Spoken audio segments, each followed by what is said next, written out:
So that's why we're using this 1 to 5 scale here.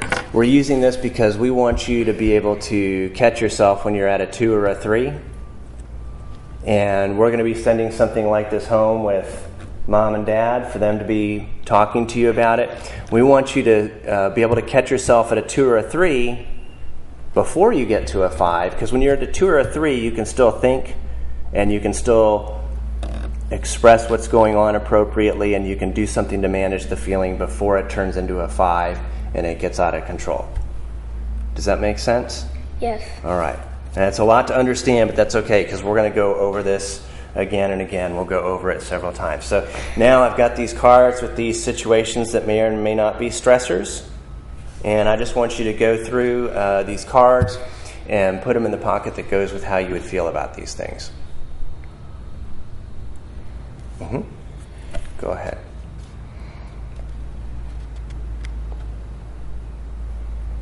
I don't know what this means. That's being around rowdy people. Rowdy people are people who are, there's lots of horseplay, they're really loud, they're bumping into each other a little bit too hard.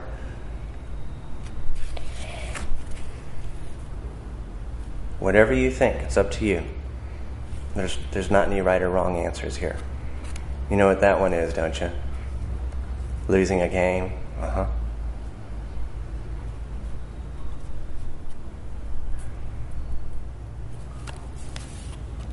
Yeah, that's good. You can be honest about these things.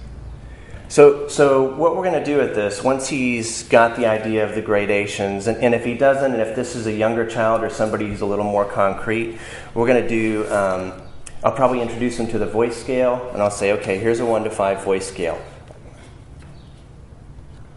That's a 1, no talking at all. And then a 2 is going to be like a quiet whisper voice, like night mom.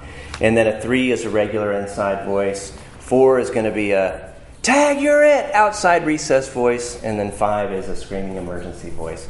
And I can always tell the kids that are impulsive, because as soon as I say that, they have to scream at the top of their lungs, and then the parents and I are covering their ears. But anyway, so I'm going to send this home with you, and I'm going to want you to stick it on your fridge at home. And when your kid is a little bit too loud, I want you to say, that sounds like a 4. Can you bring that down to a 3 for me? And if they're a little too quiet, I want you to say, that sounds like a 2. Can you bring that up to a 3 for me? And I just want to see if your child can modulate their voice level, not every time, but sometimes, to make sure they understand the idea of gradations and modulating their level. And then we're going to do something a little more abstract. We're going to do something like this, where we've got an emotional scale or an anger scale, or I'll have the kid pick the word for what he wants to call it. So we've got the numbers 1 through 5, and then we've got columns. So we're making a matrix. So the first column is, what do they look like at these different levels? The next column is, what do they feel like? And then finally we've got, I can try to. And what I always tell parents is, at first when you ask them, what do you feel like when you're getting angry? You're probably not going to get any answer. They're not going to know.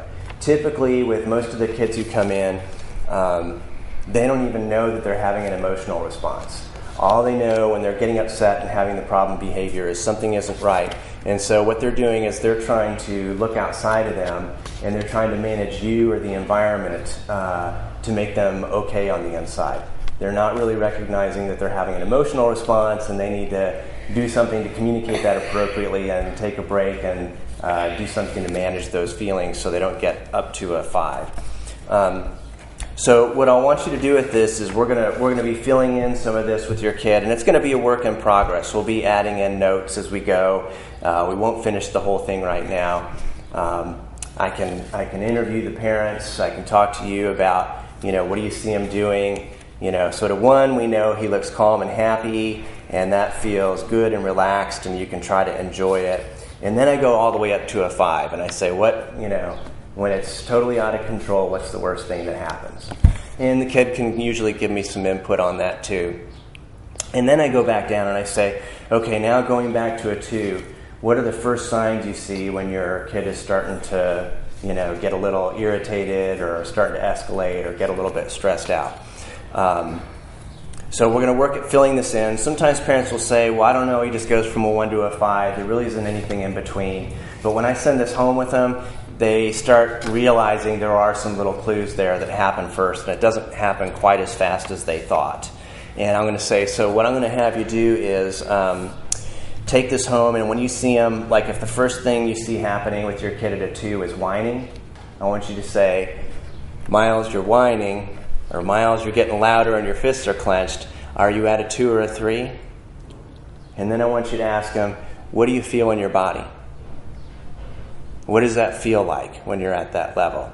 And it may be even for 2 weeks they'll say, I don't know. They may get mad that they're being asked. But here's what's going to happen over time.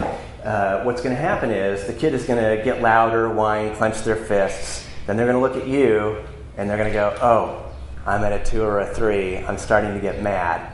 And so they'll say that, oh, I'm starting to get mad. I'm at a 2 or a 3. Maybe I can try to go to my room and take a break, or we'll come back in a little bit here and we'll talk about how to develop a toolbox of strategies to manage mad feelings. So let's see, you got them all in there, Miles. Good job. So let's see what you got. Is it okay if I look at what you put there? It is? Okay. So at a 5, the 2 things we have here are TV canceled. I see that one a lot. And being around rowdy people. If I see anything in here that puzzles me, I'll ask the kid. I'll say, like if they put cats at a 4, I'll go, you put cats here. What's the deal with cats? And a lot of times they give me some really useful information when I ask about that. So at a 4, and I'm going to take some notes on this. I'm going to be writing this down in their folder. At a 4, we have being teased, being told no, people who tell lies, too many people talking at once, and losing a game. Okay? So this starts to tell us too, like, what is the pathway? What leads up to this child getting frustrated? This will help us know what skills we need to teach them so they can get their needs met appropriately, or so they have the thinking skills to respond to the demands of the environment appropriately, like losing a game and how do you tolerate that. And for a 3, we have having to share TV time, having to wait to talk about my favorite thing. And I see that in you. You don't like to wait to say what you have to say, right? I'm kind of like that too. Being late for school. I don't like being late. Have you been late for school before? Yes, just a little bit. Just a little bit? Yeah. Having a substitute teacher? Yeah, that kind of makes me a little bit nervous because I've never really seen her. I'm not used to her. Oh, okay.